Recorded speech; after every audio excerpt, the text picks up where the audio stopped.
Brush के handle का इस्तेमाल करके पेंट खुरोदने का एक यंत्र बनाएंगे। इसके ब्रश अलग कर लीजिए और यहाँ पर एक पकड़ बैठा लीजिए इस तरीके से, और यहाँ पर एक रेजर बैठा लीजिए, और अब आप कहीं पर भी कोई भी पेंट निकाल सकते हैं। इस कील के डब्बे को व्यवस्थित करने के लिए इसे इस तरीके से हिलाएं। ऐसा करने पर ये खुद ही व्यवस्थित हो जाएंगे। पेंट ब्रश के इर्द गिर्द इस तरीके से जिप टाइज फंसा लीजिए और उन्हें थोड़ी लंबाई छोड़कर काट लीजिए। ये एक स्टैंड का काम करेंगे। अब हम एक सैंडिंग करने वाली ड्रिल की नोक बनाएंगे। इसके लिए ब्लेड को इस तरह लकड़ी पर फंसा लीजिए और 2-वे टेप लगा दीजिए। 2-वे टेप की दूसरी तरफ सैंड पेपर लगा लीजिए और इसे मजबूती के लिए बिजली टेप से बांध लीजिए। इस नोक के चलते आप छेदों में भी आसानी से घिसाई कर सकते हैं। अब हम इस लोहे के टुकड़े को 90 डिग्री कोण पर मोड़ेंगे। इसके लिए ऐसा एक त्रिकोण काट लें और इसे आसानी से पकड़ में रखकर मोड़ लीजिए। इसे हम यहाँ लगाएंगे। 2 छेद ड्रिल कर लीजिए और इस लोहे के कचरे को चुंबक की मदद से एक प्लास्टिक बैग में जमा कर लीजिए। यहाँ पर इन्हें स्क्रू की मदद से लगा लीजिए और एंगल चेक कर लीजिए। हमारे अगले प्रोजेक्ट में हम एक हैंडल बनाएंगे जिससे हम कसाई और ढिलाई कर सकते हैं। इस तरह लकड़ी के टुकड़े पर गोला बनाकर 6 छेद बना लीजिए।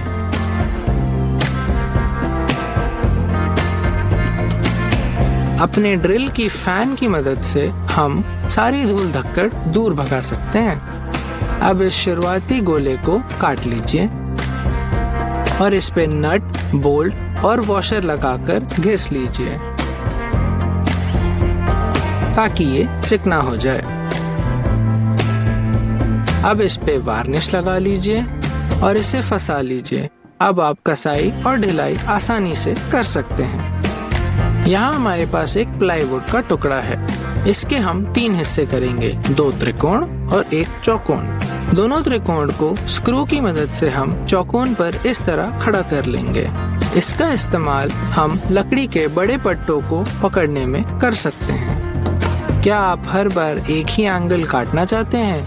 इसके लिए हमारे पास एक पैतरा है। बोल्ट, वॉशर और नट की मदद से इस तरह फंसा लीजिए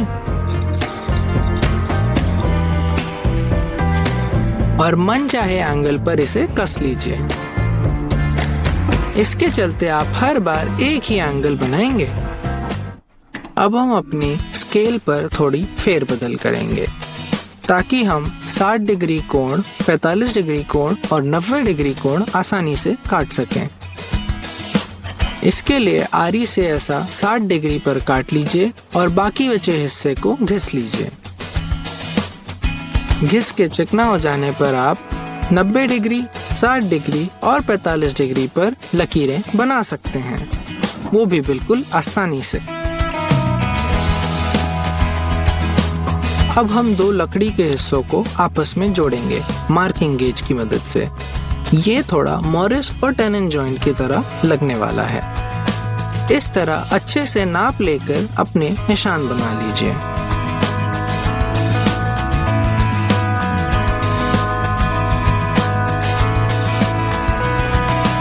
कटने के बाद वो कुछ इस तरह जुड़ जाने चाहिए।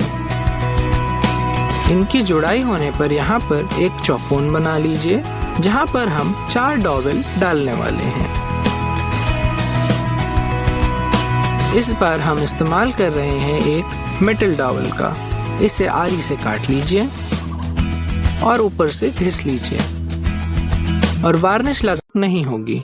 जब बोर्ड बिछा रहे हों तब हमें इस खाली जगह की लंबाई नापकर दूसरी तरफ से एक त्रिकोण आकार काटना चाहिए जिससे सब कुछ सही बैठ जाएगा। एक कैन लेकर उसे इस तरह काट लीजिए। काट कर उसका एक कोन बना लीजिए। अब इसे लाइटर से बांध लीजिए।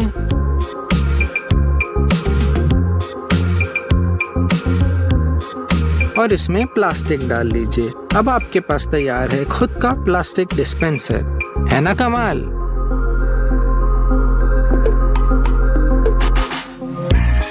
पाइप के 4 टुकड़े लीजिए और उन चारों के एक छोर पर चूड़ियां बैठा दीजिए।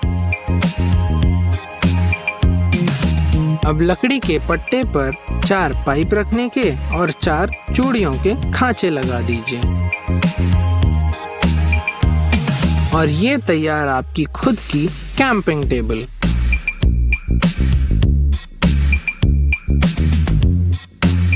लकड़ी से एक समान 2 टुकड़े काटिए। उनमें से एक के 3 भाग कर लीजिए। बाहरी भागों को दूसरी लकड़ी पर इस तरह लगा लीजिए और स्क्रू की मदद से कस लीजिए। अब इस पे सैंडपेपर लपेटकर बीच वाले हिस्से को वापस लगा दीजिए। और अब इसकी मदद से आप आसानी से बड़ी सतह पर सैंडिंग कर सकते हैं। तार को पाइप से लगाने के लिए 2 जिप टाई का इस्तेमाल कीजिए। एक से बांधिए और दूसरे से कस लीजिए।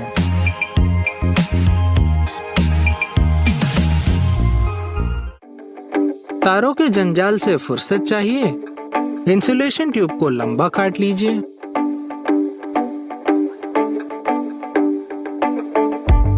और दीवार पर स्क्रू की मदद से इस तरह लगा दीजिए।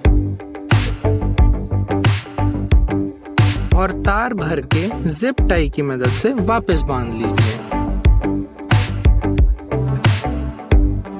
लकड़ी पर ऐसे पतली नलियां होने पर आप ताश के पत्तों का इस्तेमाल करके उन्हें अच्छी तरह घिस सकते हैं।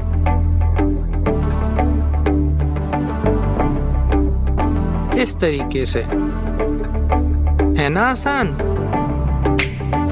आप स्टेपलर की मदद से अपने तार भी छील सकते हैं, कुछ इस तरह।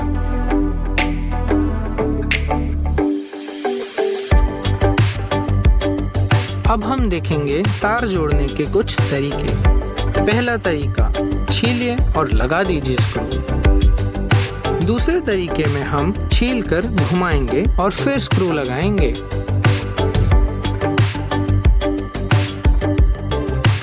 तीसरे तरीके में हम एक नोजल का उपयोग करेंगे।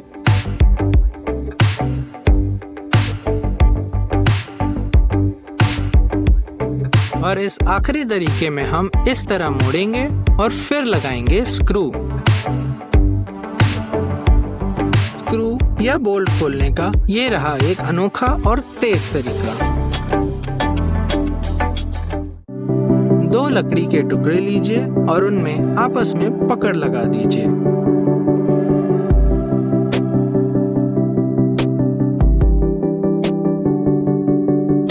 अब उनमें 2 छेद बना लीजिए और इस पर एक ब्लेड इस तरह बैठा लीजिए।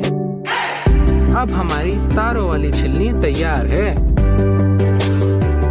अब हम दिखाएंगे चौकोन कटाई कैसे की जाती है। पहले निशान बना लीजिए सही नाप का और इस तरह कुछ दांत काट लीजिए पतले पतले और छेनी की मदद से इन्हें निकाल लीजिए। ड्रिल में थोड़ा बदलाव कीजिए जिसके निचले हिस्से से आप इसे आसानी से साफ कर पाएंगे। ये देखिए, हो गया चिकना। और अब हम तार की ग्राउंडिंग करेंगे। एक पैकेट लेकर उसमें गीली मिट्टी भर लीजिए और इसे चिपकाकर दीवार पर